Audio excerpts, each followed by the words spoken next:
હરે કૃષ્ણ. તો સ્વાગત છે સર્વે ભક્તોનું આજના ભગવદ્ ગીતા કાર્યક્રમમાં. તો આજે આપણે જોઈશું શ્રીમદ ભગવદ્ ગીતા યથારૂપ અધ્યાય ક્રમાંક 3, જેનું નામ છે કર્મયોગ. એનો આપણે જોઈશું શ્લોક ક્રમાંક 36.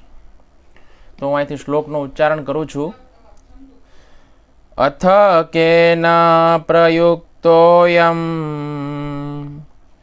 પાપમ ચરતિ પુરુષઃ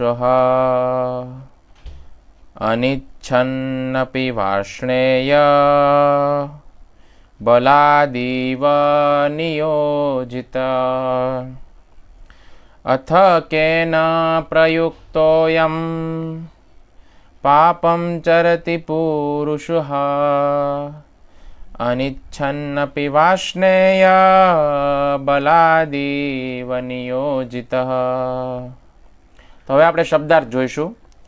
અર્જુન ઉવાચ, અર્જુને કહ્યું, અથ તો પછી, કેન શાથી, પ્રયુક્ત પ્રેરાયેલો, અયમ આ, પાપમ પાપ, ચરતિ કરે છે, પુરુષ મનુષ્ય, અનિચ્છન ઈચ્છા ન હોવા, અપી છતાં, વાર્ષ્ણેય હે વૃષ્ણિવંશી, બલાત બળજબરીથી, ઈવ જાણે, નિયોજિત પરોવાયેલો.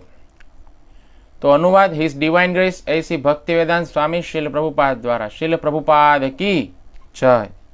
અર્જુને કહ્યું, હે વૃષ્ણિવંશી, જાણે કે બળજબરીથી તેમાં પરોવાયેલો હોય તે મનુષ્ય ઈચ્છતો ન હોવા છતાં પાપ કર્મમાં શાથી પ્રેરાય છે. તો હવે આપણે ભાવાર્થ જોઈશું. પરમેશ્વરના અભિન્ન અંશ તરીકે જીવાત્મા મૂળભૂત રીતે તો આધ્યાત્મિક શુદ્ધ તથા સમગ્ર ભૌતિક દૂષણોથી રહિત હોય છે. તેથી પોતાના મૂળ સ્વભાવે કરીને તેને ભૌતિક જગતના પાપ સાથે કોઈ લેવા દેવા નથી. પરંતુ તે જ્યારે ભૌતિક પ્રકૃતિના સંસર્ગમાં હોય છે ત્યારે તે કોઈ સંકોચ વિના અને ક્યારેક પોતાની ઈચ્છાની વિરુદ્ધ પણ અનેક પ્રકારના પાપ કર્મ કરે છે. તેથી જીવોની પ્રકૃતિ વિકૃત શાથી થઈ જાય છે તેવો અર્જુનનો કૃષ્ણ પ્રત્યે કરેલો પ્રશ્ન ઉત્સાહ પ્રેરક છે. જોકે કેટલીક વખત જીવાત્મા કોઈ પાપ કરવા ઈચ્છતો નથી, છતાં પણ તે તેમ કરવા માટે બળપૂર્વક પ્રેરાય છે. જોકે આ પાપ કર્મ માટેની પ્રેરણા અંતર્યામી પરમાત્મા દ્વારા આપવામાં આવતી નથી, પણ અન્ય કારણોથી થાય છે, જેનું સ્પષ્ટીકરણ ભગવાને હવે પછીના શ્લોકમાં કર્યું છે. ઓમ અજ્ઞાનતિમિરંધસ્ય જ્ઞાનાંજન શલાકયા ચક્ષુરુન્મિલિતં યેન તસ્મૈ શ્રી ગુરુવે નમઃ. શ્રી ચૈતન્ય મનોભીષ્ટં સ્થાપિतं યેન ભૂતલે સ્વયં રૂપ કદા મહ્યં દદાતિ સ્વપદાન્તિકં. વંદેહં શ્રીગુરો શ્રીયુતપદકમલં શ્રીગુરૂन् વૈષ્ણવાંશ્ચ શ્રીરૂપં સાગ્રજાतं સહગણ રઘુનાથાન્વિतं तं સજીવં સાવદ્વૈतं સાવધૂतं પરિજનસહિतं કૃષ્ણચૈતન્યદેવં શ્રીરાધાકૃષ્ણપાદાન સહગણ લલિતા શ્રીવિશાખાન્વિતાંશ્ચ. હે કૃષ્ણ કરુણા સિંધુ દીનબંધુ જગતપતે ગોપેશ ગોપિકા કાંત રાધા કાંત નમોસ્તુતે. તપ્ત કાંચન ગૌરાંગી શ્રી રાધે વૃંદાવનેશ્વરી વૃષભાનુસુતે દેવી પ્રણમામિ હરિપ્રિયે. વાંછા કલ્પતરુભ્યશ્ચ કૃપા સિંધુભ્ય એવ ચ પતિતાનાં પાવનેભ્યો વૈષ્ણવેભ્યો નમો નમઃ. જય શ્રી કૃષ્ણ ચૈતન્ય પ્રભુ નિત્યાનંદ શ્રી અદ્વૈત ગદાધર શ્રીવાસાદિ શ્રી ગૌરભક્ત વૃંદ. હરે કૃષ્ણ કૃષ્ણ કૃષ્ણ હરે હરે, હરે રામ રામ રામ હરે હરે. નમો વિષ્ણુપાદાય કૃષ્ણપ્રેષ્ઠાય ભૂતલે શ્રીમતે ભક્તિવેદાંત સ્વામિનિતિ નામિને. નમસ્તે સારસ્વતી દેવી ગૌરવાણી પ્રચારિણે નિર્વિશેષ શૂન્યવાદી પાશ્ચાત્ય દેશ તારિણે. હરે કૃષ્ણ. તો શ્લોકને સમજીશું. પાછળના શ્લોકમાં ભગવાને કહ્યું હતું કે પોતાના સ્વધર્મની અંદર જ જીવવું જોઈએ અને પોતાના સ્વધર્મની અંદર જ મળવું જોઈએ. આ બંને કલ્યાણકારી છે, પરંતુ પરધર્મની અંદર જીવવું તથા મરવું આ બંને ભયાનક છે. તો આ વાતથી અર્જુનને વિચાર આવ્યો કે વ્યક્તિ તો જાણે જ છે કે સ્વધર્મમાં જીવવું અને મરવું આ બંને કલ્યાણકારી છે, પરંતુ એવી કઈ શક્તિ છે કે જે સ્વધર્મને છોડવા માટે વ્યક્તિને વિવશ કરી દે છે. તો અહીં અર્જુનની વાત છે જેને આપણે સમજવી જોઈએ કે અર્જુનની ઉપર કોઈ એવી શક્તિ કામ કરી રહી છે કે જે એને સ્વધર્મ છોડવા માટે વિવશ કરે છે, પરંતુ તેમ છતાં અર્જુન સ્વધર્મ છોડવાનો વિચાર કરી રહ્યા છે. તો આનું કારણ અર્જુનનું અજ્ઞાન છે. સ્વધર્મના વિષયમાં અર્જુન ભ્રમિત થઈ ગયા છે. તો અહીં અર્જુન આવા લોકોના વિષયમાં પ્રશ્ન પૂછી રહ્યા છે કે જે લોકોને સ્વધર્મના વિષયમાં તો સ્પષ્ટ જાણકારી છે કે મારો સ્વધર્મ શું છે, પરંતુ તેમ છતાં ન ચાહતા હોવા પણ તે લોકો નથી ચાહતા, તેમ છતાં પણ બળપૂર્વક કોઈ લગાવે છે અને સ્વધર્મ છોડાવીને પાપ કરાવે છે. તો એ અર્જુનનો ભગવાનને સીધો પ્રશ્ન એવો છે કે હે ભગવાન, એવો તો કયો શત્રુ છે જે બળપૂર્વક વ્યક્તિને પાપ ન કરવું હોય તેમ છતાં પાપ કરવા માટે પ્રેરે છે? આજે આપણા બધાનો પણ આ પ્રશ્ન છે. ઘણા લોકો એમ કહે છે પ્રભુજી પાપ નથી કરવાની ઈચ્છા હોતી, ખબર પણ હોય છે કે આ પાપ છે, તેમ છતાં કાંઈક એવી વસ્તુ છે કે જે આ કરવા માટે મને પ્રેરે છે અને જેને કારણે બળપૂર્વક હું પ્રેરાઈને એ પાપ કરી બેસું છું. તો એવી કઈ વસ્તુ છે જેને કારણે વ્યક્તિ પાપ કરવા માટે પ્રેરાય છે? તો અર્જુન સીધો પ્રશ્ન ભગવાન શ્રી કૃષ્ણને કરે છે. તો શ્લોકની પ્રથમ પંક્તિમાં અર્જુન કહી રહ્યા છે, અથ કેન પ્રયુક્તો અયમ પાપ ચરતિ પુરુષ, અર્થાત કોના દ્વારા પ્રેરિત થઈને મનુષ્ય પાપનું આચરણ કરે છે. તો અથ શબ્દની વ્યાખ્યા સૌથી પહેલા તો આપણે જોઈશું. તો અર્જુન પોતાના પ્રશ્નના પ્રારંભની અંદર અથ શબ્દનો પ્રયોગ કરે છે. તો અથ શબ્દનો પ્રયોગ કોઈ વિષયનો પ્રારંભ આપણે જ્યારે કરતા હોઈએ ત્યારે અથથી આપણે વિષય પ્રારંભ કરતા હોઈએ છીએ. જેમ કે આપણે ભગવદ્ ગીતાનો પાઠ કરવાનું શરૂ કરવું હોય તો આપણે બોલીએ છીએ અથ શ્રીમદ ભગવદ્ ગીતા. પછી પ્રથમ અધ્યાયના પ્રારંભમાં બોલવામાં આવે છે અથ શ્રીમદ પ્રથમોધ્યાય. દ્વિતીય અધ્યાય જ્યારે શરૂ થાય ત્યારે બોલીએ છીએ અથ શ્રી દ્વિતીયોધ્યાય વગેરે. તો આ રીતે આપણે સમજવું જોઈએ કે અથ શબ્દના ઉચ્ચારણ દ્વારા સાંભળવાવાળા વ્યક્તિને તૈયાર કરવામાં આવે છે કે હવે કોઈ મહત્વપૂર્ણ વિષય બોલાવા જઈ રહ્યો છે, જેને સાંભળવા માટે આપ તૈયાર રહો. તો અર્જુન જે છે એ ભગવાન શ્રી કૃષ્ણને બહુ મહત્વપૂર્ણ વાત કરવા જઈ રહ્યા છે, જેને સાંભળવા માટે ભગવાન શ્રી કૃષ્ણએ કટિબદ્ધ થવાનું છે, સાંભળવા માટે તૈયાર થવાનું છે. એટલા માટે અર્જુન આ શ્લોકની શરૂઆતમાં અથ શબ્દનો પ્રયોગ કરે છે. તો અહીં અર્જુન બહુ સરસ શિષ્ટાચારનું પાલન કરી રહ્યા છે. હવે આપણે સમજવું જોઈએ કે અથ શબ્દનો પ્રયોગ કરીને શ્રી કૃષ્ણના પ્રત્યે અર્જુન ખૂબ શિષ્ટાચારનું પાલન કરી રહ્યા છે. અર્જુનના પ્રશ્નથી આપણને બહુ મોટી શિક્ષા મળે છે કે ભગવાનને અથવા તો ભગવાનના સંદેશ દેવાવાળા કોઈ વ્યક્તિને આપણે કઈ રીતે પ્રશ્ન કરવો જોઈએ. જો ભગવાન અથવા તો ભગવાનના સંદેશને દેનાર કોઈ વ્યક્તિ હોય, પ્રચાર કરનાર કોઈ વ્યક્તિ હોય, આપણી સામે આપણા ગુરુદેવ હોય, તો આપણે એની પાસે જઈને કઈ રીતે શિષ્ટાચારપૂર્વક પ્રશ્ન કરવો જોઈએ એની મોટી શિક્ષા આપણને આમાંથી પ્રાપ્ત થાય છે. તો અથ શબ્દનો પ્રયોગ કરીને અર્જુન કહેવા માગે છે કે હે કૃષ્ણ, તમે મારા સંદેશને સાંભળવા માટે થઈને તૈયાર થઈ જાઓ. મારો સંદેહ તમારા ગુણો પ્રત્યે છે, મને તમારા ગુણોમાં જ દોષ દેખાઈ રહ્યો છે. મને આ ભયાનક તથા ગંભીર સંદેહ છે એને કઈ રીતે દૂર કરવો છે, આ વાત ઉપર વિચાર કરો. જો અર્જુનને સંદેહ એવો છે કે મારી અંદર કાંઈક એવું તત્વ છે કે જે મને બળપૂર્વક પાપ કરવા માટે પ્રેરી રહ્યું છે, તો ભગવાન આ તમારા જ ગુણો છે એમાં મને એક પ્રશ્ન ઊભો થાય છે કે મારી અંદરથી તમે જ તો નથી ને કે જે મને પાપ કરવા માટે પ્રેરી રહ્યા છે, કારણ કે પરમાત્મા તો ક્યારેય વ્યક્તિને પાપ કરવા માટે પ્રેરે નહીં. એટલા માટે અર્જુન છે તે આવો સંદેહ ભગવાન શ્રી કૃષ્ણને રજૂ કરી રહ્યા છે. તો શ્રી કૃષ્ણ જે છે તેના ઉપર દોષારોપણ કરવાની વાત અહીંયા આવી ગઈ. તો અર્જુન પોતાના પ્રશ્ન દ્વારા પોતાના સંદેહને પ્રગટ કરતા કહે છે કે હે કૃષ્ણ, હવે એ કહો કે કોની પ્રેરણાથી મનુષ્ય પાપનું આચરણ કરે છે? કોની પ્રેરણાથી મનુષ્ય પાપ કરવા માટે પ્રેરાય છે? તો અહીં અર્જુનનો ભાવ તો એ જ છે કે હે કૃષ્ણ, એવું કહેવામાં આવે છે કે ઈશ્વરની ઈચ્છા વગર એક પાંદડું પણ હલતું નથી. આપણે બધાએ સાંભળ્યું છે કે ઈશ્વરની ઈચ્છા વગર એક પાંદડું પણ હલતું નથી, અને તમે આ જગતના પરમ નિયંતા અને પરમ પરમેશ્વર છો. તો પછી વ્યક્તિ આ જાણે છે કે સ્વધર્મમાં જીવવું અને સ્વધર્મની અંદર જ મરવું આ બંને કલ્યાણકારી છે, તો એ યદિ પોતાના સ્વધર્મને છોડી દે તો આ કાર્ય પણ એ પોતાની ઈચ્છાથી તો નથી જ કરતો.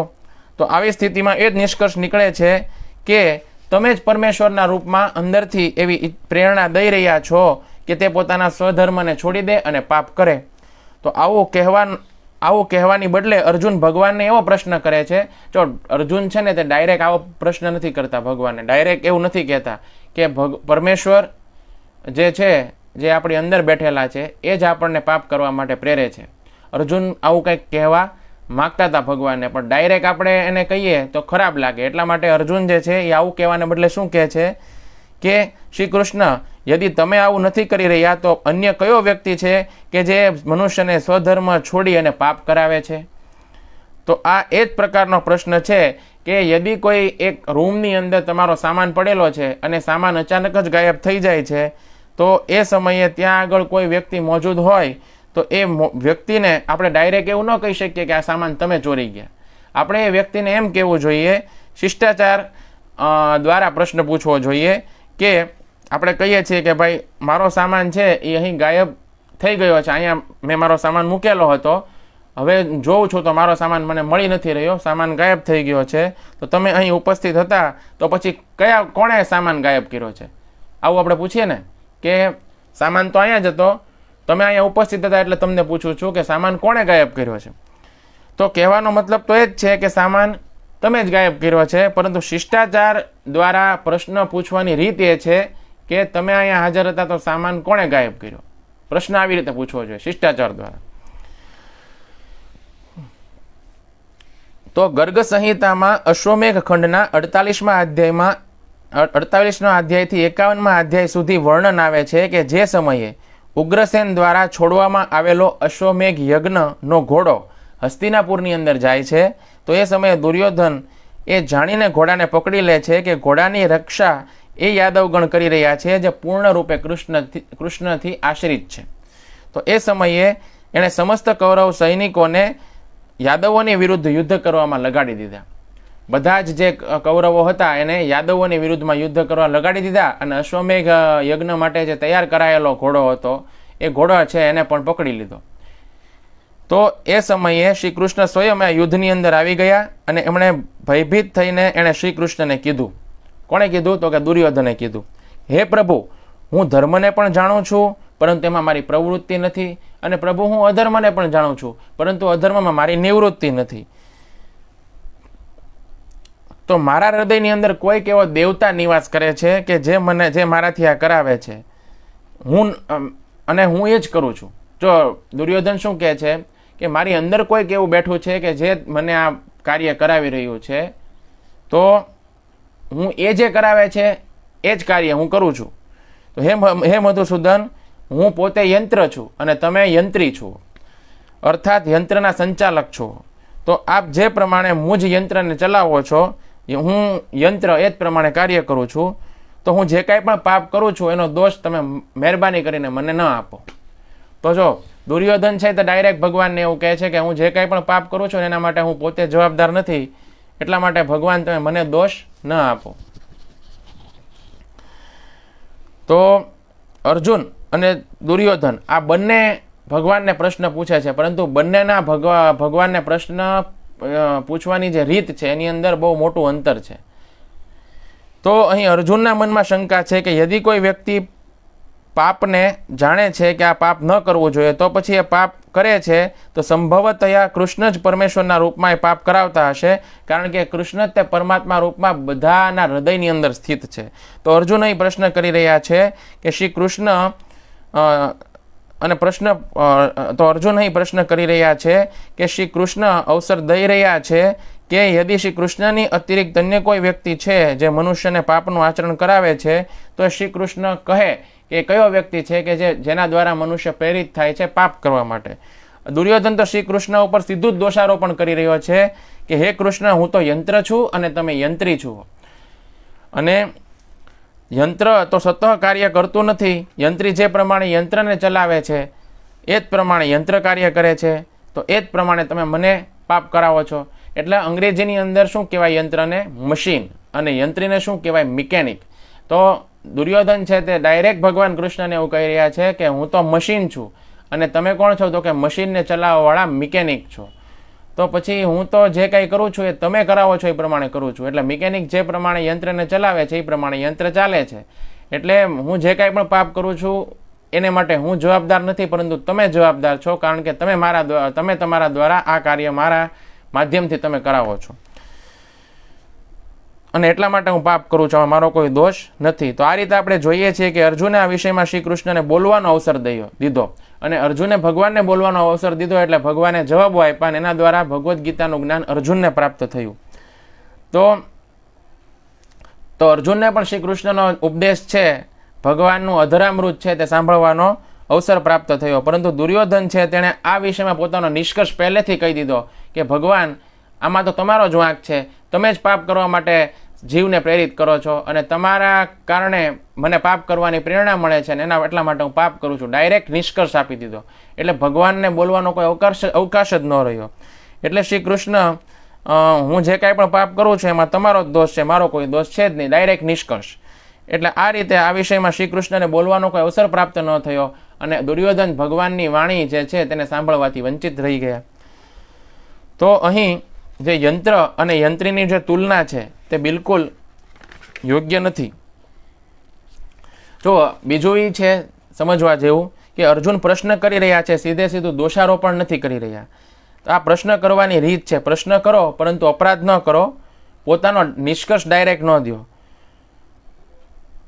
દુર્યોધને જે કીધું કે ભાઈ હું તો મશીન છું અને તમે મશીન ચલાવનાર મિકેનિક છો અને ડાયરેક્ટ નિષ્કર્ષ આપી દીધો કે પાપ તમે કરાવો છો, હું કાંઈ પાપ કરતો નથી.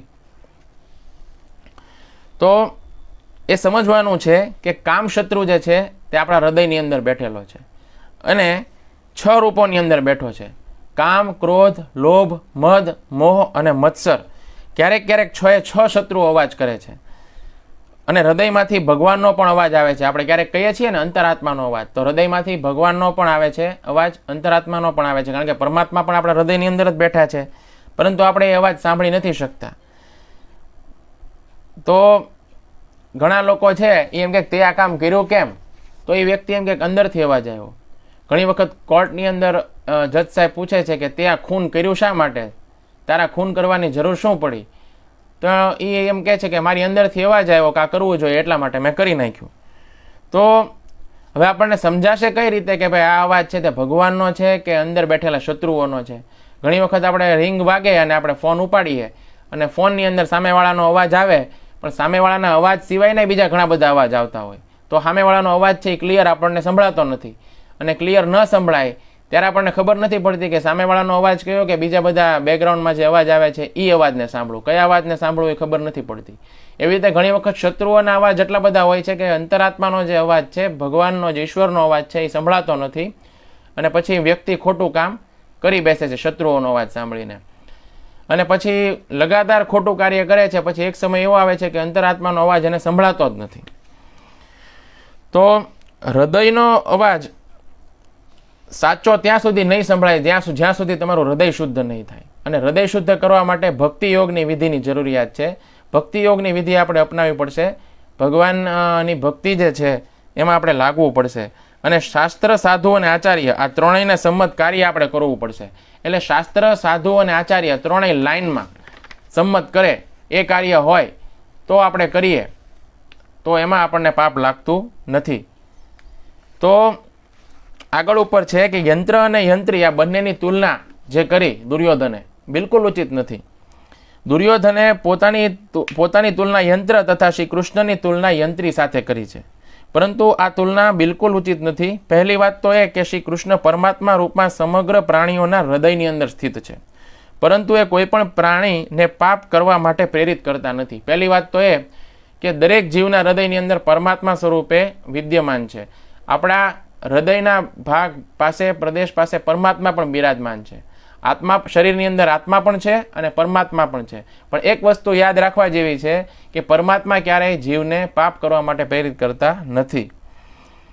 તો એ કહેવું કે જે પ્રમાણે યંત્રી યંત્રને ચલાવે છે એ જ પ્રમાણે પરમાત્મા જીવથી પાપ કરાવે છે તે ઉચિત નથી. ગીતાના 18મા અધ્યાયના 61 નંબરના શ્લોકમાં ભગવાન શરીરને યંત્ર કહે છે. જો ભગવાન 18મા અધ્યાયમાં આ જે શરીર છે, જડ શરીર, એ શરીરને શું કહે છે? યંત્ર કહે છે.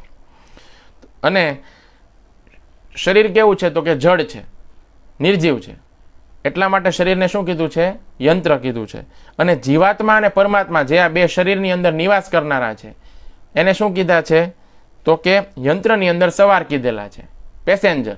યંત્રની અંદર સવાર છે, પેસેન્જર છે. અને આ બંને કેવા છે? તો કે ચેતન છે. તો શ્રી કૃષ્ણ પરમાત્માના રૂપમાં અવશ્ય આ શરીર રૂપી યંત્રને ચલાવી રહ્યા છે. ચોક્કસ જ ડ્રાઈવર તરીકે આ શરીરને પરમાત્મા જ ચલાવી રહ્યા છે. બરાબર છે. પરંતુ એ જીવાત્માની ઈચ્છાની અનુસાર ચલાવી રહ્યા છે. જીવાત્માની જે પ્રમાણની ઈચ્છા છે એ પ્રમાણે ચલાવી રહ્યા છે. હવે કોઈ માલિક છે, એ કારની અંદર બેઠો છે અને ડ્રાઈવર છે તે કાર ચલાવી રહ્યો છે. હવે માલિક છે એમ કહે છે કે ડાબી બાજુ કારને લઈ જાઓ, પછી જમણી બાજુ કારને લઈ જાઓ, પછી કારને આ તરફ લઈ જાઓ, આમ લઈ જાઓ. અને પછી કાર ઊભી રાખે અને પછી ઉતરીને એમ કે ભાઈ ડ્રાઈવર, તું તો મને ખોટી જગ્યાએ લઈને આવ્યો, આ જગ્યાએ તો મારે જવું જ નહોતું. તો પછી ડ્રાઈવર એમ કે ભાઈ તમે જ અહીંયા આવ્યા છો, હું કાંઈ તમને થોડો લાવ્યો છું. તો પછી આમાં ડ્રાઈવરની વાત સાચી કે પછી માલિકની વાત સાચી? વિચારો તમે. ડ્રાઈવરની જ વાત સાચી, કારણ કે એ માલિક જ એને એની ઈચ્છાથી જે જગ્યા એ ડ્રાઈવર લાવ્યો છે એ જગ્યા સુધી પહોંચાડ્યો છે માલિકને. તો એવી રીતે જે જીવાત્મા, જે જીવ છે તે જે પ્રમાણે ઈચ્છા કરે છે એ પ્રમાણે પરમાત્મા આ શરીર રૂપી યંત્રને ચલાવે છે, શરીરને ચલાવે છે. તો એ રીતે આ શરીર છે તે યંત્ર છે. અને યંત્રી એટલે કે ભગવાન. ભગવાન એ અર્થમાં યંત્રી છે એટલે કે ડ્રાઈવર છે, કે જીવાત્મા જે પ્રકારની ઈચ્છા કરે છે એ રીતે આ જે ગાડી છે તેને ભગવાન છે તે ચલાવે છે. તો શ્રી કૃષ્ણ પરમાત્માના રૂપમાં અવશ્ય શરીર રૂપી યંત્રને ચલાવી રહ્યા છે, પરંતુ જીવાત્માની ઈચ્છા અનુસાર ચલાવી રહ્યા છે. જીવાત્મા શ્રી કૃષ્ણની શરણ ન લઈને અગર માયાની શરણ લે અને માયાને ભોગવવા ઈચ્છે તો માયા જે છે તેણે જીવને 3 ગુણોની અંદર બાંધેલો છે. તો આ 3 ગુણ છે તે જીવાત્માને સારા અને ખરાબ કર્મો કરવાનો નિર્દેશ દઈ રહ્યા છે. પછી જીવાત્માના નિર્દેશ અનુસાર શ્રી કૃષ્ણ પરમાત્માના રૂપમાં શરીર રૂપી મશીનને સારા અને ખરાબ કર્મની અંદર લગાડે છે. પરંતુ આ વિષયમાં શ્રી કૃષ્ણ જે છે એ કોઈ પ્રકારની પોતાની જવાબદારી લેતા નથી. હવે જો માલિક જે પ્રમાણે કહે એ પ્રમાણે ડ્રાઈવર છે એ ગાડી ચલાવે અને માલિકની ઈચ્છા હોય એ જગ્યાએ ગાડી પહોંચી જાય. હવે એ જગ્યાએ ગાડી પહોંચી ગયા પછી ડ્રાઈવરની કોઈ જવાબદારી આમાં રહેતી નથી. સેમ જે જીવ છે તે ભગવાન શ્રી કૃષ્ણની શરણ નથી લેતો અને માયાની શરણ લે છે. માયાની શરણ લે છે એટલે પ્રકૃતિના 3 ગુણ છે તે જીવને બાંધે છે. પ્રકૃતિના 3 ગુણ જીવને બાંધે છે એટલે જીવ અલગ અલગ પ્રકારની ઈચ્છા કરે છે અને સારા અને ખરાબ કર્મો કરવાની ઈચ્છા કરે છે. તો પરમાત્મા છે તે અંદર બેસી અને આ શરીરને ચલાવે છે અને શરીરના હાથે સારા અને ખરાબ કર્મો થાય છે. પરંતુ પરમાત્મા છે એની કોઈ જવાબદારી હોતી નથી. જેવી રીતે ડ્રાઈવરની કોઈ જવાબદારી નથી એ જ પ્રમાણે અહીં પરમાત્માની પણ કોઈ પ્રકારની જવાબદારી બનતી નથી. એક વખત એક છોકરાએ જોરથી રોતા ભગવાનની નિંદા કરતા કહ્યું કે ભગવાને મારા દ્વારા આ પાપ કર્મ કેમ કરાવ્યું, જેનો દંડ મારે અત્યારે હું ભોગવી રહ્યો છું. તો શીલ પ્રભુપાદે એ છોકરાના અજ્ઞાનની નિંદા કરતા કહ્યું કે છોકરો પોતાને યંત્ર અર્થાત મશીન સમજી રહ્યો છે અને વિચારી રહ્યો છે કે જે પ્રમાણે મશીનનો ચાલક મશીનને ચલાવે છે એ જ પ્રમાણે ભગવાન આ છોકરા પાસે પાપ કરાવે છે. ભગવાન તો સમસ્ત જીવના પરમ હિતેશી છે. ભગવાન જે છે એ તો બધાના શુભચિંતક છે. ભગવાન બધાના હિત ઈચ્છનારા છે. તો કોઈ પણ જીવ છે તેના ભગવાન દુશ્મન નથી, કોઈ પણ જીવના ભગવાન શત્રુ નથી. તો પછી જીવને પાપમાં ભગવાન શા માટે લગાડે? તો એ ગીતાના 18મા અધ્યાયના 66 નંબરના શ્લોકની અંદર ભગવાન એ પણ કહે છે કે જો તું મારી શરણમાં આવીશ તો હું તને સમગ્ર પ્રકારના પાપમાંથી મુક્ત કરી દઈશ. સર્વધર્માન પરિત્યજ્ય મામેકમ શરણમ વ્રજ અહમ ત્વામ સર્વ પાપેભ્યો મોક્ષેશ્યામી મા શુચ. ભગવાન એમ કહે છે કે મારી શરણમાં જ આવે છે અને હું પાપ મુક્ત કરું છું. તો જે વ્યક્તિ આવું કહેતો હોય એ વ્યક્તિ સ્વયં બીજાને પાપમાં કઈ રીતે લગાડી શકે? એટલે આ ક્લેમ જ ખોટો છે. તો અહીં અર્જુન જે છે તેણે પુરુષ શબ્દનો પ્રયોગ કરેલો છે. અથ કેન પ્રયુક્તો અયમ પાપમ ચરતી પુરુષ. તો અર્થાત હે કૃષ્ણ, આ પુરુષ કોના દ્વારા પ્રયુક્ત થઈને પાપનું આચરણ કરે છે? તો અહીં અર્જુન પુરુષ શબ્દનો પ્રયોગ કરી રહ્યા છે. તો પુરુષ શબ્દના અનેક અર્થોમાંથી એક અર્થ એવો થાય છે કે મનુષ્ય. પુરુષ શબ્દનો એક મતલબ થાય છે કે મનુષ્ય. તો મનુષ્યના જીવનમાં પાપ અને પુણ્ય આ બે વિચાર કરી શકાય છે. જો મનુષ્ય સિવાયની બાકીની જેટલી યોની છે એમાં પાપ અને પુણ્યનો વિચાર કરવાની ક્ષમતા નથી. કોઈ અહીંયા કૂતરું આવે કે બિલાડું આવે તો એને ખબર ન પડે કે ભાઈ હું આ કાર્ય કરું તો એ પાપ થાય, આ કાર્ય કરું તો પુણ્ય થાય. પરંતુ મનુષ્ય છે તે આ વિચાર કરવાની વિવેક બુદ્ધિ મનુષ્યની અંદર રહેલી છે. તો પશુ પક્ષીના જીવનની અંદર પાપ પુણ્યનો વિચાર જ નથી હોતો, કારણ કે ન તો એની પાસે પાપ અને પુણ્યનો વિવેક હોય છે, અને ન તો પાપ પુણ્યની શિક્ષા એમને દેવામાં આવે છે. તો માત્ર મનુષ્ય જીવન જ એવું છે કે જેમાં પાપ અને પુણ્ય જે છે તેની શિક્ષા દેવામાં આવે છે, અને પાપ પુણ્યનો વિવેક પણ હોય છે. તો 84 લાખ પ્રકારની યોનિઓ છે, એમાં મનુષ્યની યોનિઓ પણ છે. તો આ ભૌતિક સૃષ્ટિની અંદર ટોટલ 84 લાખ પ્રકારની યોનિઓ છે, જેમાં જળના જીવજંતુ 9 લાખ પ્રકારના છે. જે જળની અંદર વસવાટ કરે છે એવા જીવજંતુઓની સંખ્યા કેટલી છે? 9 લાખ. પછી વૃક્ષ અને લતાઓ એ 20 લાખ પ્રકારના છે. જે કીડા જે જમીન ઉપર ચાલતા હોય ને એમાં કીડા મકોડા એ 11 લાખ પ્રકારના છે. પછી તો કે પક્ષી છે તે 10 લાખ પ્રકારના છે. પશુઓ છે તે 30 લાખ પ્રકારના છે. આવી રીતે મનુષ્યો છે તે કેટલા છે? 4 લાખ પ્રકારના છે. આવી રીતે 84 લાખ પ્રકારની યોનિઓ પ્રકૃતિએ 3 ગુણોના વિભિન્ન અનુપાતની અંદર મિશ્રણ થયેલા હોવાને લીધે બનાવેલી છે. તો મનુષ્ય જીવનમાં કરેલા કર્મોને કારણે વિભિન્ન પ્રકારની ગતિઓ મનુષ્યને પ્રાપ્ત થાય છે. તો આપણે સમજવું જોઈએ કે મનુષ્ય જીવનમાં કરેલા કર્મો અનુસાર જ પ્રાણીને હવે પછીનો જન્મ પ્રાપ્ત થાય છે, તથા કર્મો અનુસાર જ તે વ્યક્તિને મૃત્યુ પણ પ્રાપ્ત થાય છે. તો સુખ, દુઃખ, ભય, શોક આ બધા કર્મ અનુસાર જ તે પ્રાપ્ત થતા હોય છે. મનુષ્ય જીવનમાં કરેલા કર્મના પ્રભાવથી જીવ ઇન્દ્ર પણ બની શકે છે અને જીવ કીડી પણ બની શકે છે. તો ઉત્તમ કર્મમાં કોઈ વ્યક્તિ બ્રહ્માજીનો પુત્ર સુધી પણ બની શકે છે, બ્રહ્માજીનો પુત્ર પણ બની શકે છે, અને પોતાના ભક્તિમય કર્મની સહાયતાથી ભગવાન શ્રી હરિના દાસ બની અને અલગ અલગ પ્રકારના વિકારોથી મુક્ત થઈ શકે છે. સંપૂર્ણ સિદ્ધિઓ પણ શુભ કર્મના પ્રભાવથી મળી શકે છે. દેવતા, મનુ, રાજા, મુનિ, તપસ્વી, ક્ષત્રિય, વૈશ્ય, મલેચ્છ, પર્વત, રાક્ષસ, કિન્નર, વૃક્ષ, પશુ, કિરાત, અત્યંત સૂક્ષ્મ જંતુ, કીડાઓ, દૈત્ય, દાનવ આ બધી જ યોનિઓ મનુષ્ય જીવનમાં કરેલા કર્મોને કારણે જ પ્રાપ્ત થતી હોય છે. તો બ્રહ્મવૈવર્ત પુરાણના પ્રકૃતિ ખંડની અંદર ધર્મરાજ સાવિત્રી દેવીને સૂચિત કરતા કહે છે કે હે દેવી, જે શક્તિશાળી પુરુષ પોતાના બળના અભિમાનમાં આવી અને પોતાના કટુ વચનો દ્વારા અન્યને પીડા પહોંચાડે છે એ અગ્નિકુંડ નામના નરકની અંદર પડે છે, અને એના શરીરની અંદર જેટલા પણ રોમ હોય છે એટલા વર્ષો સુધી આ અગ્નિકુંડ નામના નરકની અંદર એણે વાસ કરવો પડે છે. પછી 3 વખત એને પશુ યોનિની અંદર જન્મ પ્રાપ્ત થાય છે. જે મૂર્ખ માનવ ઘરની અંદર આવેલા ભૂખ અને પ્યાસથી તડપતા હોય તેવા બ્રાહ્મણને ભોજન આપતો નથી, એ તૃપ્તકુંડ નામના નરકની અંદર જાય છે. જે પોતાના રોમ જેટલા વર્ષો સુધી એ તૃપ્તકુંડ નરકની અંદર વાસ કરે છે.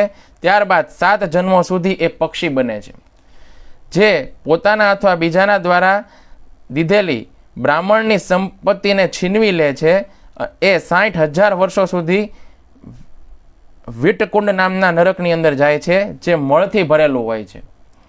પુનઃ પૃથ્વી ઉપર આવીને એટલા જ વર્ષો સુધી એ મળના કીડાની યોનિની અંદર રહે છે. જે વ્યક્તિ પોતાની જ ઇન્દ્રિય તૃપ્તિની અંદર લાગેલો રહી માતા પિતા, ગુરુ, સ્ત્રી, પુત્ર પુત્રી આ બધાનું ભરણ પોષણ કરતો નથી, એ વિષકુંડ નામના નરકની અંદર જાય છે. જે પૂરા 1000 વર્ષો સુધી એને ખાવા માટે માત્ર ઝેર જ મળે છે. આના પછી તે ભૂત બને છે. જે મનુષ્ય અતિથિને ક્રોધ ભરેલા નેત્રોથી જોવે છે એ દૂષિકા કુંડ નામના નરકની અંદર જાય છે. ત્યાં 100 વર્ષ સુધી તેને દૂષિત પદાર્થોનું ભોજન કરાવવામાં આવે છે. પછી ભૂતની યોનિમાં રહ્યા પછી એ પવિત્ર થાય છે. યદિ બ્રાહ્મણને દેવામાં આવેલી વસ્તુ એક વખત કોઈ બ્રાહ્મણને વસ્તુ દઈ દીધી હોય, પછીથી ફરીથી એની એ જ વસ્તુ બીજા કોઈ વ્યક્તિને દઈ દેવામાં આવે તો દૂષિત કર્મને કારણે દાતા જે છે એટલે કે દાન દેનાર વ્યક્તિ છે એને 100 વર્ષ સુધી વસાકુંડ નામના નરકની અંદર રાખવામાં આવે છે. ત્યાર પછી 7 જન્મો સુધી એણે ભારતની અંદર ગિરગિટ બનવું પડે છે. ગિરગિટ એટલે કાચિંડો બનવું પડે છે. તમે નૃગ રાજાની વાત સાંભળી હશે. નૃગ રાજા છે એણે એક ગાય એક બ્રાહ્મણને આપી દીધી હતી. એની ગાય ફરી વખત બ્રાહ્મણને આપી તો પછી એમણે એક કૂવાની અંદર છે એ કાચિંડો બનવું પડ્યું હતું. તો એમણે પછી 7 જન્મો સુધી ભારત દેશની અંદર કાચિંડો બનવું પડે છે. જે વ્યક્તિ ગુરુ અથવા બ્રાહ્મણને મારીને એમના શરીરથી રક્ત વહાવી દે છે એને રક્તકુંડ નામના નરકની અંદર નાખવામાં આવે છે. આ નરકની અંદર રહીને તે રક્તપાત કરે છે. ત્યાર પછી 7 જન્મો સુધી તે વ્યાઘ્ર થાય છે, એટલે કે શિકારી થાય છે. પછી ક્રમશઃ માનવ યોનિની અંદર જન્મ નહીં, ત્યાર પછી 7 જન્મો સુધી વ્યાઘ્ર થાય છે, એટલે કે વાઘ થાય છે. પછી માનવ યોનિની અંદર એનો જન્મ થાય છે. પછી શ્રી કૃષ્ણના ગુણગાનના અવસર ઉપર ભક્તને રડાવે અને ગદગદ વાણીથી હરિગુણ ગાતા જોઈને એમને અનુચિત રૂપથી ભક્તોનો ઉપહાસ કરે તો આવા જે માનવ છે તેને 100 વર્ષો સુધી અશ્રુકુંડ નામના નરકની અંદર વાસ કરવામાં આવે છે. ભોજન માટે તેમને આંસુ જ મળે છે. પછી 3 જન્મો સુધી ચાંડાળની યોનિમાં એમનો જન્મ થાય છે. ત્યાર પછી તે શુદ્ધ થાય છે. જે મનુષ્ય સુહૃદયની સાથે નિરંતર શઠતાનો વ્યવહાર કરે છે એ ગાત્રમલ કુંડ નામના નરકની અંદર જાય છે. આના પછી તેને 3 જન્મો સુધી ગધેડાની તથા 3 જન્મો સુધી શિયાળની યોની પ્રાપ્ત થાય છે. ત્યાર પછી તે શુદ્ધ થાય છે. જે બહેરાને જોઈને હસે છે અને અભિમાનવશ એ બહેરાની નિંદા કરે છે તો એને કર્ણવીટ નામના નરકકુંડની અંદર એમનો વાસ થાય છે અને જ્યાં એણે કાનોના મેલ ભોજન માટે પ્રાપ્ત થાય છે. જે પરમ દરિદ્ર થઈને જન્મ લે છે અને પછી એના કાનોની અંદર સાંભળવાની શક્તિ પણ નથી રહેતી. જે મનુષ્ય લોભવશ પોતાના ભરણ પોષણની માટે પ્રાણીઓની હિંસા કરી દે છે એ બહુ દીર્ઘકાળ સુધી મજ્જાકુંડ નામના નરકની અંદર સ્થાન પામે છે. અહીં મજ્જા જેને ભોજનની અંદર પ્રાપ્ત થાય છે. ત્યાર પછી તે સસલાની યોનિની અંદર જન્મ થાય છે અને પછી 7 જન્મો સુધી તેને માછલીનું શરીર પ્રાપ્ત થાય છે. પછી કર્મોના પ્રભાવથી એને મૃગ વગેરે યોનિઓ પ્રાપ્ત થાય છે. ત્યાર પછી તે શુદ્ધ થાય છે.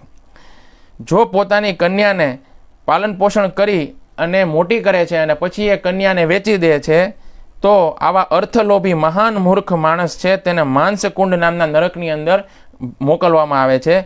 કન્યાનું માંસ જ એને ભોજન માટે પીરસવામાં આવે છે. યમદૂત તેને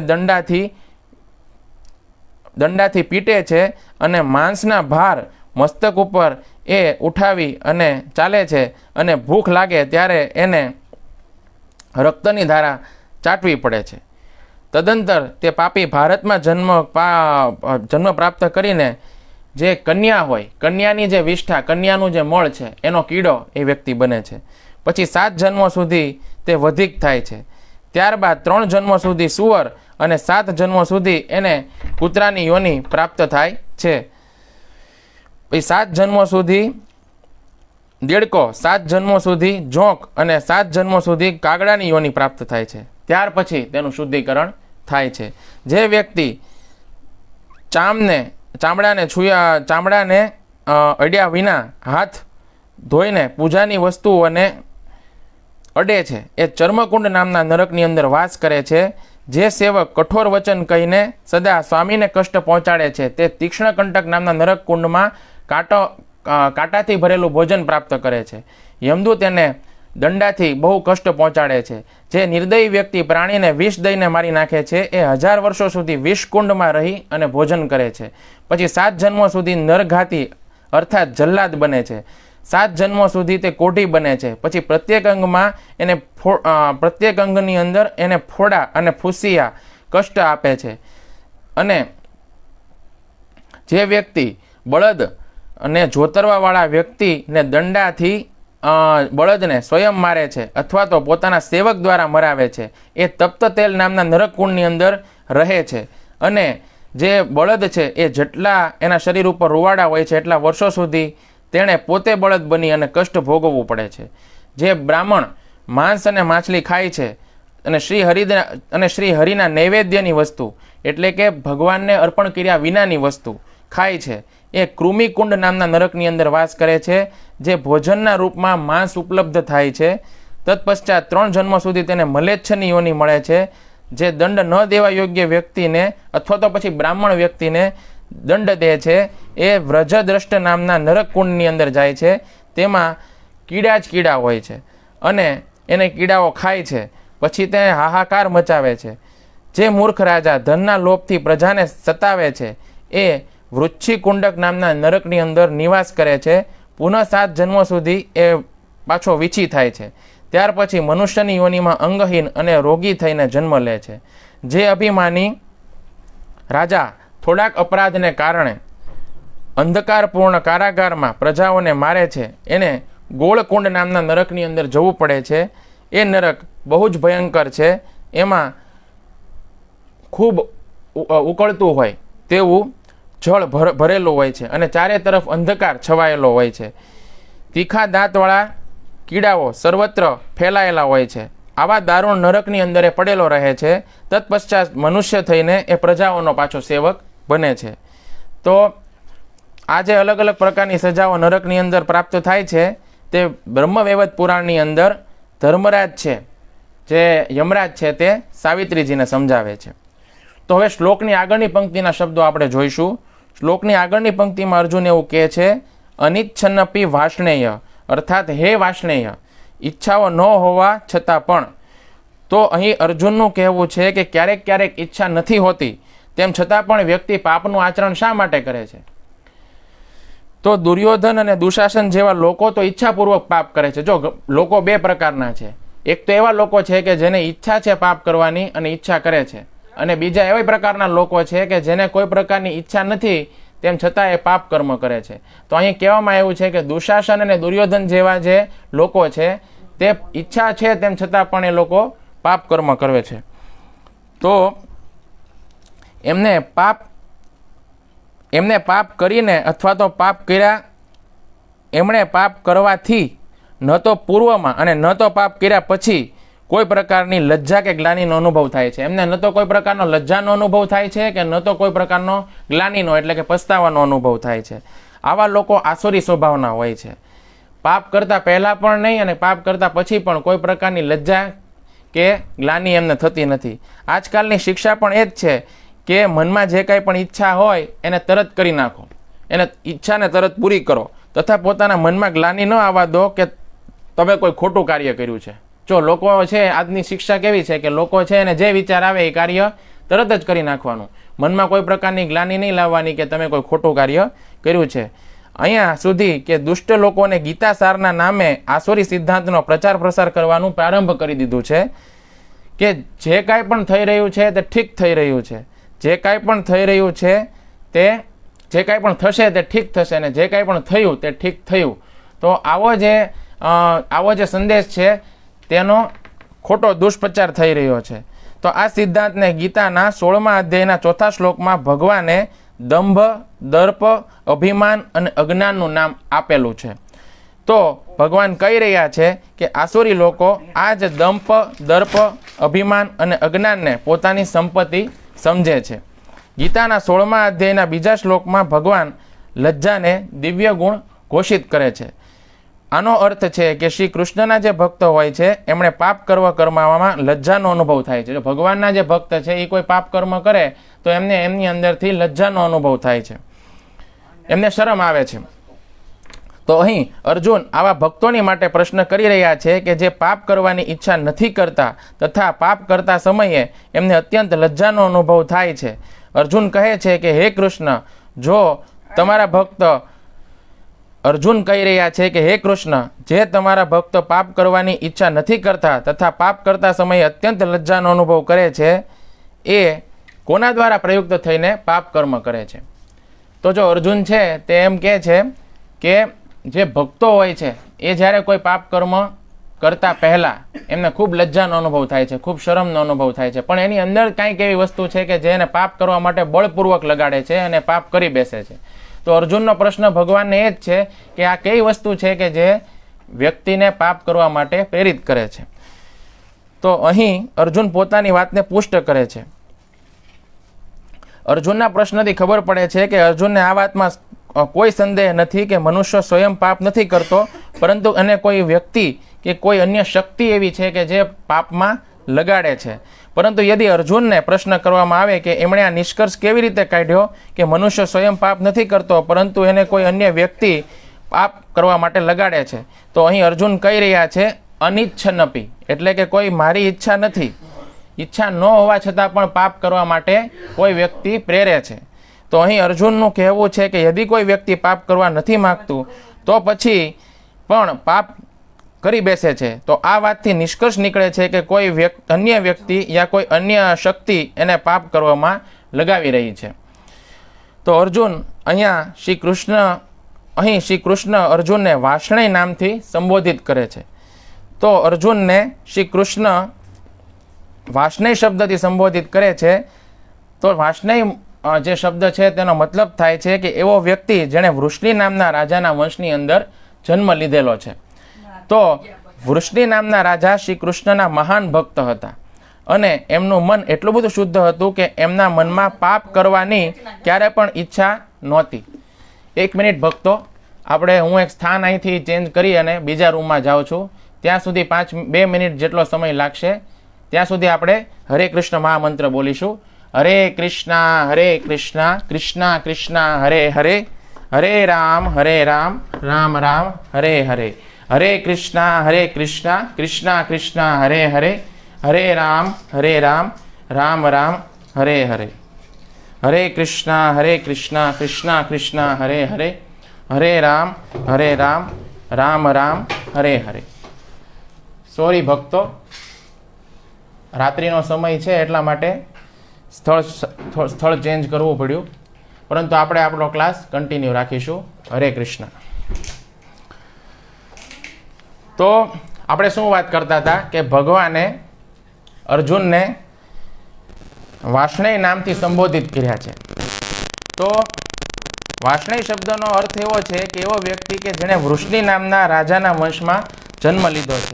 તો વૃષ્ણિ નામના રાજા શ્રી કૃષ્ણના મહાન ભક્ત હતા અને એમનું મન એટલું શુદ્ધ હતું કે એમના મનમાં પાપ કરવાની ક્યારેય કોઈ ઈચ્છા નહોતી. માટે એમના વંશને પવિત્ર કરવા માટે શ્રી કૃષ્ણએ એમના વંશની અંદર અવતાર લીધો. તો શ્રી કૃષ્ણના અવતાર લેવાથી મહારાજ વૃષ્ણિનો વંશ એટલો બધો પવિત્ર થઈ ગયો કે આ વંશમાં ઉત્પન્ન થયેલા વ્યક્તિના મનમાં પણ પાપ કરવાની ઈચ્છા આવતી નહોતી. પરંતુ તેમ છતાં પણ ક્યારેક પાપ થઈ જાય તો પણ એ પાપની અંદર લિપ્ત નથી થઈ જતો. ઘણી વખત વ્યક્તિના મનમાં પાપ કરવાની ઈચ્છા ન આવે, પરંતુ અર્જુન જે વાત કરી રહ્યા છે એ શક્તિ કોઈ એવી છે કે જેને પાપ કરવા માટે પ્રેરે છે. તો એના દ્વારા પ્રેરાઈને યદિ પાપ કર્મ થઈ પણ જાય પરંતુ એ પાપ પ્રવૃત્તિની અંદર એ વ્યક્તિ લિપ્ત નથી થઈ જતો.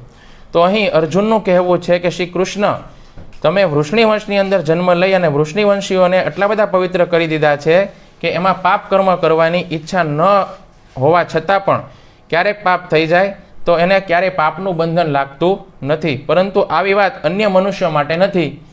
તો અન્ય મનુષ્ય યદિ પાપ કરવાની ઈચ્છા નથી કરતો તો પણ કોઈ વ્યક્તિ કે શક્તિ એને પાપ કરવા માટે પ્રયુક્ત કરે છે તો પછી એ વ્યક્તિને તો એના પાપનું ફળ ભોગવવું જ પડે છે. તો અહીં શ્રી કૃષ્ણ, તો અહીં અર્જુનની માનવ સમાજના પ્રત્યે મહાન કરુણા પ્રગટ થઈ રહી છે. શ્રી કૃષ્ણના ભક્ત હોવાને કારણે એમના મનમાં આવી સ્વાભાવિક દયા છે બધા મનુષ્યો પ્રત્યે. અર્જુનને આ પ્રશ્ન પોતાના માટે નથી કરી રહ્યા, પરંતુ આ સમસ્યા એમની નથી, બધાની છે. એટલા માટે બધા વતી, આપણા બધા માનવ સમાજ વતી અર્જુન આ પ્રશ્ન કૃષ્ણને પૂછી રહ્યા છે. ન તો એમના મનમાં પાપ કરવાની કોઈ ઈચ્છા થાય છે, ન તો એમને કોઈ વ્યક્તિ કે શક્તિ પાપમાં લગાડી રહી છે.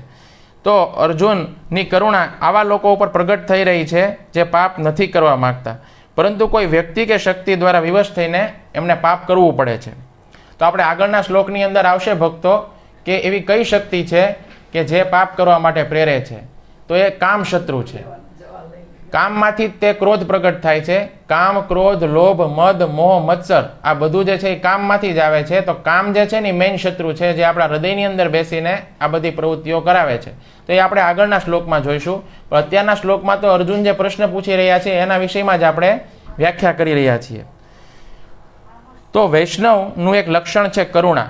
તો શ્રીમદ ભાગવતમના 5મા સ્કંધની અંદર શ્રી સુખદેવ ગોસ્વામીએ જ્યારે અનેક પ્રકારના નરકો તથા તેમાં મોકલેલા પાપીઓનું વર્ણન કર્યું અને પાપીઓને આપવામાં આવેલી યાતનાઓનું વર્ણન કર્યું, તો પરીક્ષિત મહારાજ એ પાપીઓના પ્રત્યે અત્યંત કરુણા ઉત્પન્ન કરી. શ્રીમદ ભાગવતમના 6ઠા સ્કંધમાં શ્રી સુખદેવ ગોસ્વામી કહે છે, હે મહાભાગ, કૃપા કરીને મને કહો કે મનુષ્યોને કયા પ્રકારના નરકોની અંદર પ્રવેશ કરવાથી બચાવી શકાય છે, જેમાં એને ભીષણ યાતનાઓ સહન કરવી પડે છે. તો આ પ્રકારે આપણે જોઈએ છીએ કે અર્જુનની અંદર જે કરુણા ઉત્પન્ન થઈ રહી છે તે કરુણા અને પરીક્ષિત મહારાજની કરુણા, આ બંને વચ્ચે એક અંતર છે. અર્જુન કરુણાપૂર્વક વિચાર કરે છે કે જે વ્યક્તિ પાપ નથી કરવા માગતો એના દ્વારા એ કોના દ્વારા પ્રયુક્ત થઈને પાપ કરે છે, તથા પરીક્ષિત મહારાજને કરુણાપૂર્વક વિચાર આવે છે કે જે વ્યક્તિ પાપ કરી ચૂક્યો છે અને નરકની અંદર જઈ રહ્યો છે, તો એને નરકની અંદર એ જઈ રહ્યો છે તો એને બચાવવો કઈ રીતે, આ પ્રકારની કરુણા પરીક્ષિત મહારાજ કરી રહ્યા છે. તો ઉક્ત શ્લોકના તાત્પર્યમાં પ્રભુપાદ લખે છે કે પંચમ સ્કંદના 26મા અધ્યાયમાં કહેલું છે કે જે લોકો પાપ કર્મ કરે છે એમને નરક લોકોની અંદર પ્રવેશ કરવા માટે તથા કષ્ટ ઉઠાવવા માટે બાધ્ય કરવામાં આવે છે.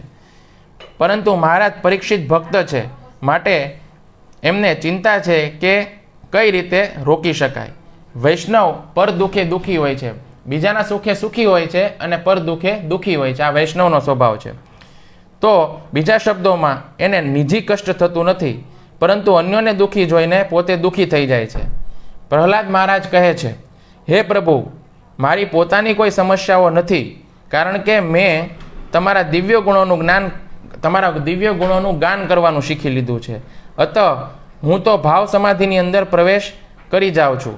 પરંતુ મારી એક સમસ્યા છે કે આ ધૂર્તો અને મૂર્ખોના વિષયમાં જ્યારે વિચારું છું કે જે માયા સુખ અર્થાત ક્ષણિક સુખની અંદર લાગેલા છે, એમને આપની ભક્તિનું કોઈ જ્ઞાન નથી, તો પછી એમનો ઉદ્ધાર કઈ રીતે થશે?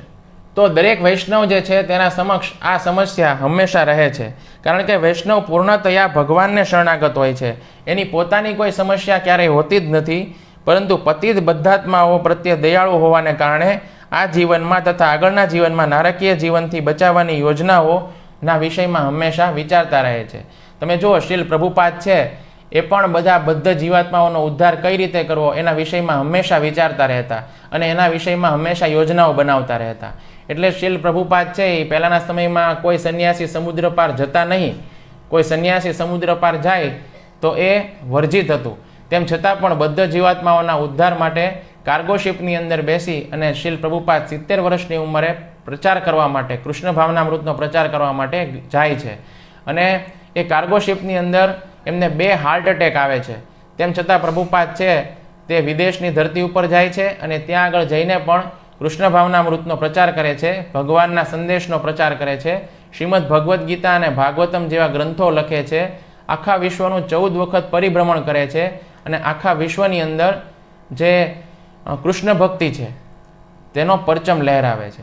તો આજે ઇસ્કોનના 800થી વધારે સેન્ટર છે. જ્યારે પ્રભુપાદ હયાત હતા ત્યારે તેમણે આખા વિશ્વની અંદર એકલા 108 મંદિર ઊભા કરી દીધા 10 વર્ષની અંદર. તમે વિચારો, કોઈ 70 વર્ષનો વ્યક્તિ વગર ભગવાનની કૃપા ન હોય તો આવું જે અસામાન્ય કાર્ય છે તે કરી જ ન શકે. તો આપણે જે વિષય ઉપર વાત કરતા હતા કે વૈષ્ણવોની અંદર આ પ્રકારની કરુણા હોય છે. શ્લોકના અંતિમ શબ્દ છે બલાદીવ નિયોજિત, અર્થાત માનો એમને બળપૂર્વક કોઈ પાપમાં લગાડી રહ્યું હોય. તો અર્જુનનું કહેવું છે કે વ્યક્તિ પાપ કરવાની ઈચ્છા નથી કરતો, તેમ છતાં કોઈ વ્યક્તિ બળપૂર્વક એને પાપ કરવામાં નિયોજિત કરી રહી છે, લગાડી રહી છે. તો અર્જુન કહેવા માગે છે કે હે કૃષ્ણ, તમારા નિયંત્રણની અંદર જ પ્રત્યેક વ્યક્તિ છે. અતઃ યદિ એની ઈચ્છાની વિરુદ્ધ તમે પાપ કર્મની અંદર લગાવવા માગો છો તો એ કઈ રીતે બચી શકે છે?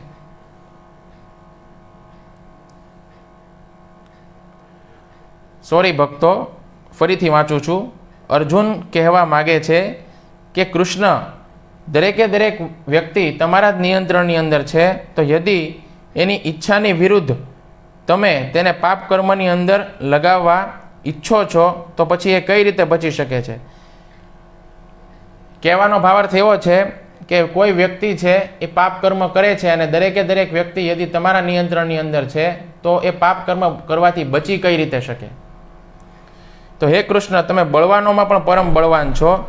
તમે પોતાની શક્તિથી બ્રહ્મા અને શિવ સહિત સંપૂર્ણ જગતને તમારા નિયંત્રણની અંદર રાખો છો. તો તમે પરમ નિયંત્રક છો. તો તમારાથી વધીને યા તમારી સમાન કોઈ નિયંત્રક નથી. તો તમે સમસ્ત કારણોના કારણ છો. તો અર્જુનના આ સંદેશને ભગવાન આગળના શ્લોકોની અંદર દૂર કરે છે.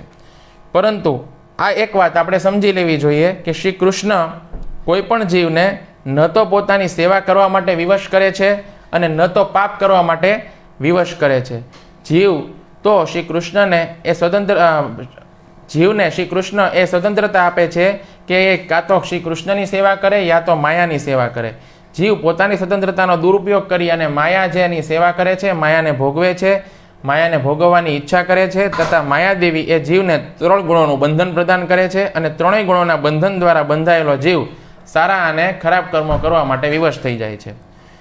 તો અંતે શીલ પ્રભુપાદના શબ્દોમાં અર્જુન કહી રહ્યા છે કે જીવ પાપ કરવા નથી ચાહતો, તેમ છતાં વિવશ થઈને પાપ કરે છે.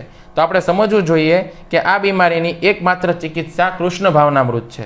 યદિ જીવ શ્રી કૃષ્ણની શરણ લઈ લે અને પુકારે કે હે કૃષ્ણ, મારી પાપોથી રક્ષા કરો, તો શ્રી કૃષ્ણ ગીતાના 18મા અધ્યાયના 66મા શ્લોકમાં કહે છે કે હે ભક્ત, તું ચિંતા ન કર, મારી શરણમાં આવ, હું તને સમસ્ત પાપોથી મુક્ત કરીશ. હરે કૃષ્ણ. તો મિત્રો, તો ભક્તો, આજના દિવસ માટે આટલું જ. આપણે ફરી પાછા મળીશું. આની આગળના શ્લોક ક્રમાંક 3જા અધ્યાયનો શ્લોક ક્રમાંક 37 લઈને. તો આપની પાસે સમય હોય તો આગળનો શ્લોક છે તે વાંચીને રાખજો. આપણે ફરી પાછા કાલે મળીશું અને આગળના શ્લોક ઉપર ચર્ચા કરીશું. ગ્રંથરાજ શ્રીમદ ભગવદ્ ગીતા કી જય. જગતગુરુ શ્રીલ પ્રભુપાદ કી જય. गीता सुनने वाले सब भक्त वृंद की जय. निताय गौर प्रेमानंदे. हरि हरि बोल.